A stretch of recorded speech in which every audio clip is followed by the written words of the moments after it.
Hello, this is Reporter Television and I am Bethel Mikhail with the news today. Egyptian embassy in Ethiopia said that the Egyptian companies are contemplating to erect an industrial park in Ethiopia with an investment outlay of $120 million. The companies have lodged formal requests to get access to 200 hectares of land, preferably around Duqm. However, the government directed the proposed industrial park to be sited in one of the up-and-coming industrial towns in Ethiopia, Dirredawa, Awasa, and Mekelle. Hence, the representatives of the companies are scheduled to come to Ethiopia shortly and visit the proposed industrial sites in the industrial towns. According to the embassy, the site of the Egyptian industrial park will be known very shortly and construction will start soon thereafter.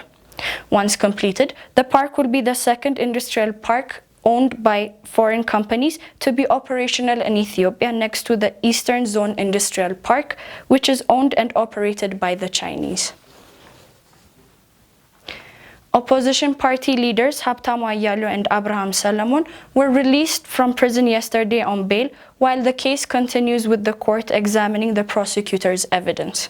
The two leaders who were released on bail had occupied various positions in the Unity for Democracy Party, UDJ, before they went to prison.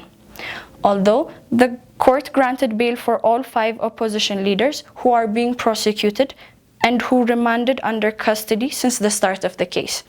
The other 3, Daniel Shibashi, Abraha Dasta, and Shiwas Asafa, were not released as they still have prison sentences to serve in relation to contempt of court charges.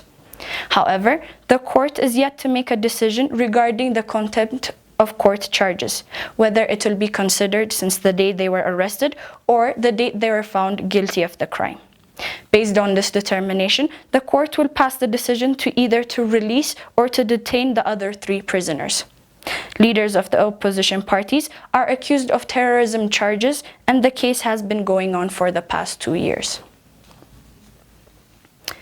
7 law enforcement officers and unknown number of armed protesters were killed in a series of clashes that happened on Monday in the West RC zone of the Oromia regional state.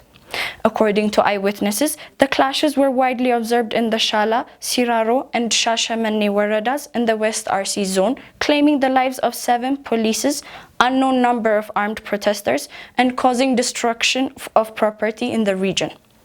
Getachew Redda, Government Communications Affairs Minister, told the reporter that a number of religious institutions, farms, forests, and government offices were destroyed in violent clashes.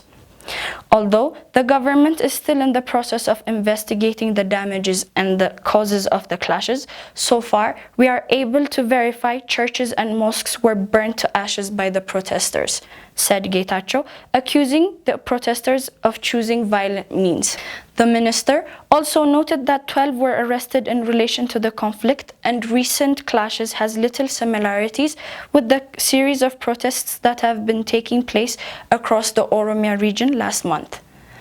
That was all for today. Thank you for watching. For detailed information and exclusive interviews, make sure to visit our website, thereporterethiopia.com.